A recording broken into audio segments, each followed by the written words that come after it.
Hello বন্ধুরা, তোমরা কেমন আছো? আশা করি অনেক ভালো আছো। আমি অনেক ভালো আছি। আবার চলে এসেছি তোমাদের জন্য একটা ছোট্ট মিনি ব্লগ নিয়ে। তো তোমার দাদাভাই এখন চাটা খেয়ে কাজে চলে গেছে, আর আমি এখন চা খেয়ে কাজে লেগে গেছি ঘরের। তো এখন আমি ঘরের সব সাফ সাফাই করবো। তো এখন প্রথমে আমি বিছানাটা ঝেড়ে নিচ্ছি। চলো বিছানাটা ঝেড়ে নিই, তারপর তোমার সঙ্গে দেখা। তো এদিকে আমি এখন বিছানাটা ঝেড়ে নিচ্ছি, আর কালকেই বিছানার চাদরটা চেঞ্জ করে দিয়েছি। তো এদিকে আমার বিছানা কিছু কমপ্লিট হয়ে গেছে। আর এদিকে আমি জলের বোতলগুলো সব ভরে নেব। তো এদিকে আমি আস্তে আস্তে জলের বোতলগুলো সব ভরে নিচ্ছি। তারপরে ভরা হয়ে গেলে আবার ফ্রিজে রেখে দেবো। তো এখন আমি জলের বোতলগুলো সব ফ্রিজে রেখে দিয়েছি। তো এবার আমি ঘরের সব ঝাড়ু পোছা করে নেব। এবার আমি ঘরে ঝাড়ু লাগিয়ে দেবো।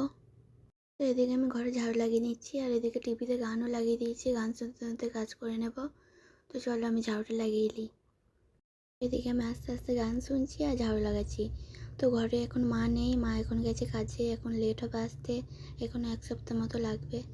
তাই ঘরে একা বোর হয়ে যায়, তার জন্য আমি টিভিতে গান লাগিয়ে দিয়ে আস্তে আস্তে কাজ করি।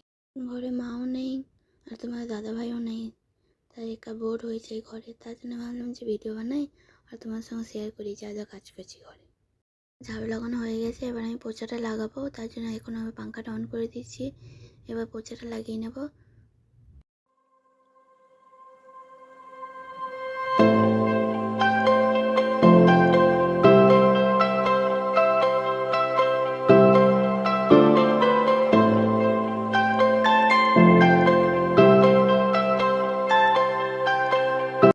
আমার পোছা লাগানো হয়ে গেছে, এবার আমি কিচেনের সব বাসনগুলো ধুয়ে নেব।